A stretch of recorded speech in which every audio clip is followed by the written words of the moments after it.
জনপ্রিয় ইউটিউবার শফিক পুলিশের হাতে গ্রেফতার। পল্লীগ্রাম টিভি চ্যানেলের জনপ্রিয় ইউটিউবার এখন পুলিশের হাতে গ্রেফতার। কেনই বা তাকে গ্রেফতার করা হলো, কি এমন হয়েছে শফিকের সাথে, জানতে হলে পুরো ভিডিওটিকে না স্কিপ করে দেখতে থাকো। ভিডিও শুরুতে তোমাদের কাছে আরো একটি রিকোয়েস্ট করছে, তোমরা কেউ ধূমপান করবেন না এবং ধূমপান থেকে দূরে থাকুন। আর যদি শফিকের ফ্যান হয়ে থাকেন তাহলে ভিডিওটিকে অবশ্যই একটি লাইক করে আমার চ্যানেলটিকে সাবস্ক্রাইব করতে ভুলবেন না। আর কে কে তোমাদের মতন শফিকের ফ্যান হয়ে আছো, তোমরা তাড়াতাড়ি শেয়ারের মাধ্যমে ভিডিওটিকে পৌঁছে দাও তাদের কাছে। এবার তাহলে শফিকের গ্রেফতারের বিষয় নিয়ে কথা বলা যাক।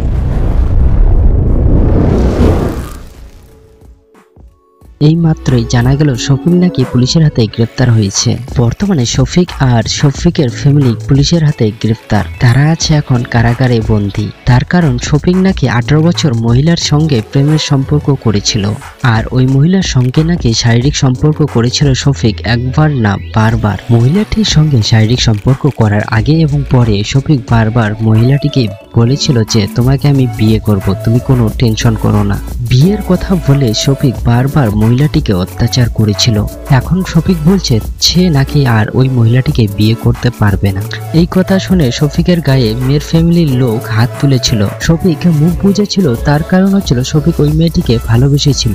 এখন শফিক ওই মেয়েটিকে আর পছন্দ করে না, তাই শফিক অন্য মেয়ের সঙ্গে রিলেশনে যেতে চায়। মহিলাটি এই কথা শুনে তার ফ্যামিলির সঙ্গে থানায় গিয়ে কেস দিয়ে দেয় শফিকের নামে। তারপর থানা থেকে পুলিশ এসে শফিকের বাড়িতে এবং তাদের ফ্যামিলির লোক সহ শফিককে থানায় নিয়ে যায়।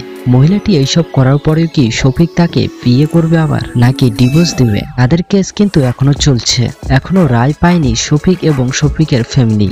তো আজকের ভিডিওটি এখানে শেষ করছি, আবার দেখা হবে নতুন একটি লাইফস্টাইল ভিডিওতে। ভিডিওটি যদি ভালো লেগে থাকে তাহলে ভিডিওটিকে অবশ্যই একটি লাইক করে আমার চ্যানেলটিকে সাবস্ক্রাইব করতে ভুলবেন না। তো সবার শেষে তোমাদের কাছে আরো একটি রিকোয়েস্ট করব, তোমরা সবাই ভালো থাকো, সুস্থ থাকো আর তোমরা আমার পাশে থাকো। তো দেখা হবে নতুন একটি ভিডিওতে।